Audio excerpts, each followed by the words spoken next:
Xin chào cô bác, anh chị và các bạn. Hôm nay mình chia sẻ cách làm tỏi phi. Với cách làm này thì tỏi của mình để được lâu mà rất là giòn luôn. Cô bác, anh chị và các bạn xem thấy thích thì mình cùng làm nha. Ở đây mình có 1 ký củ tỏi nè. Tỏi này ở bên Nhật người ta trồng nè. Nhịn củ tỏi bự quá chừng luôn á. Giờ thì cô bác anh chị ngâm nước. Mình đổ nước vô cho nó ngập tỏi luôn. Mình vừa ngâm gì mình vừa lột luôn. Nó rất là dễ lột mà nó không có bị cay nữa. Hồi xưa ở Việt Nam á, mỗi lần mà mẹ đi nấu đám cưới á, là mình chịu trách nhiệm sấy tỏi này nè. Tại vì á, ai sấy tỏi mẹ cũng không chịu hết trơn á. Chỉ có mình sấy tỏi là mẹ chịu thôi. Mình cho củ tỏi vào trong nước gì nè. Bây giờ thì nó mềm cái vỏ vậy nè. Khựi lên trên cái cuốn gì. Mình lấy mũi dao mình ấn xuống là nó tách ra. Vì là nó tách con nguyên cái tép tỏi gì. Cuốn ở bên trong này nè, mình lấy cái mũi dao á, mình tách nhẹ ra. Mình ấn xuống một cái là ra nguyên tép. Rất là dễ làm luôn. Tại vì mình ngâm vào trong nước á, cái vỏ tỏi nó mềm lại á. Dễ làm lắm.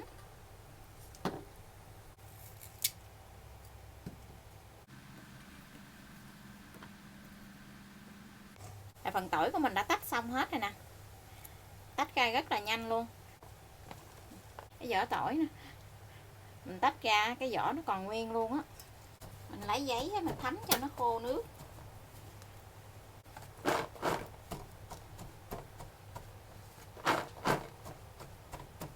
Mình sẽ xay tỏi bằng cái cối xay thịt này. Mình xay gì nó nhanh hơn là mình bằm á. Rồi cô bác không có thích xay bằng cái cối á, thì mình bằm nhuyễn cũng được. Nhưng mà mình xay gì á nhanh lắm. 1 ký tỏi này cô bác anh chị chia ra làm 3 lần để mình xay. Để cho nó rộng rộng tí xíu á, mình xay nó dễ hơn. Mình nhấp nhả chứ đừng có xay một lần một thì cái tỏi của mình nó bị nhuyễn.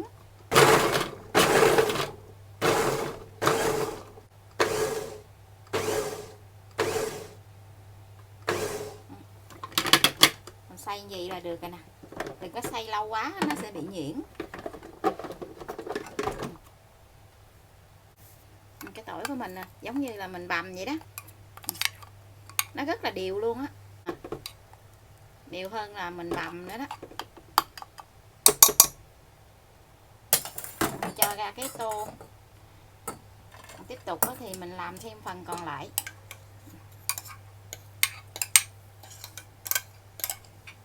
Hồi xưa không có cái cối xay á, thì mình làm tỏi sấy nó lâu lắm.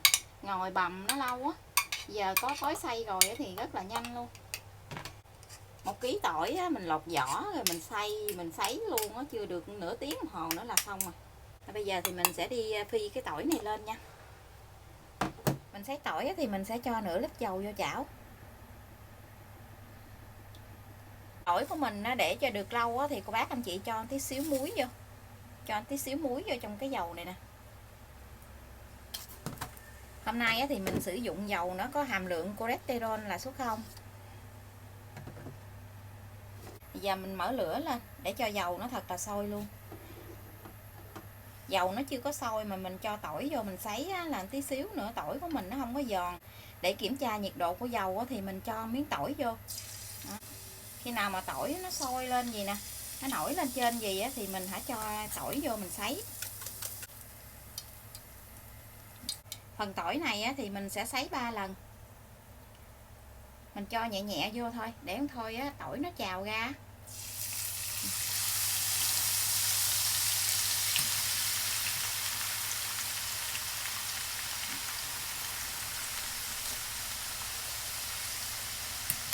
Mình cho vô và tỏi của mình nó phì sôi lên gì liền là tỏi của mình tí nữa giòn lắm. Còn mà dầu nó không có sôi mình để tỏi vô tí xíu nữa cái tỏi mình nó chảy nhựa là nó không có giòn. Vậy thì mình lấy cái đũa mình sơ qua sơ lại gì nè.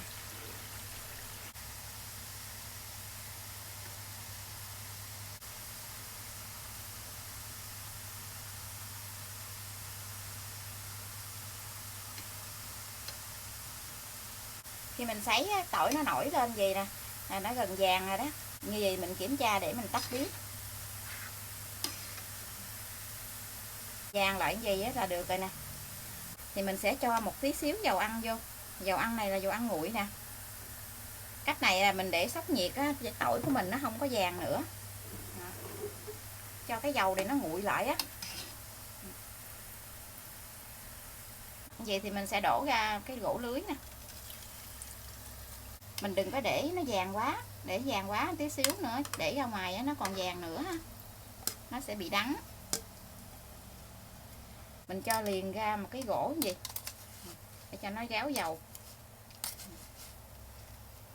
Cái màu rất là đẹp luôn á. Tí xíu nữa nó còn nâu lại một tí nữa. Tiếp tục có thì mình lượt cái dầu này lại để mình sấy tiếp tục cái phần còn lại nha.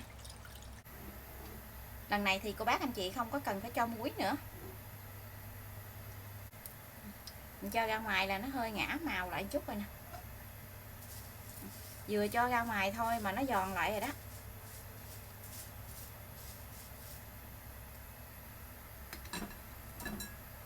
Tiếp tục thì mình làm cho hết cái phần tỏi còn lại luôn nha. Mình chia ra làm 3 lần để mình sấy. Cũng thử dầu gì. Thấy tỏi nó nổi lên đó thì mình sẽ cho vô mình sấy tiếp tục.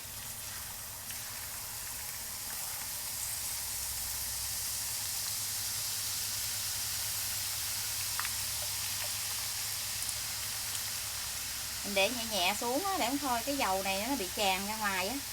Thường khi là mình sấy tỏi là dầu nó hay có bị tràn lắm á. Mình cũng làm giống như cái mẻ trước vậy á. Mình cho tỏi ra một cái dĩa khác để mình lấy cái gỗ này ra mình lượt cái phần tiếp theo.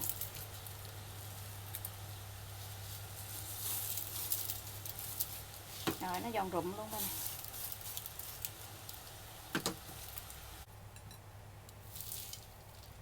Cái dầu tỏi á, mình sấy xong rồi cô bác anh chị cho vào trong cái chai á.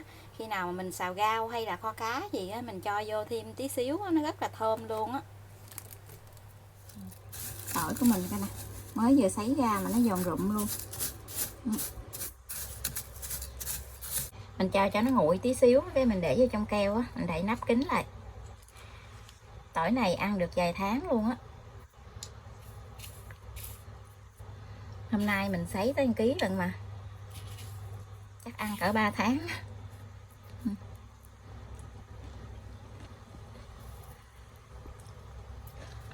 Nó rất là giòn luôn. Mình sấy cho nó vừa vàng tới vậy nè, ăn không có bị đắng. Bây giờ thì mình xin chào tạm biệt. Hẹn cô bác anh chị và các bạn lại video tiếp theo. Cảm ơn cô bác anh chị và các bạn đã xem video của mình. Xin chào và hẹn gặp lại video kỳ tới.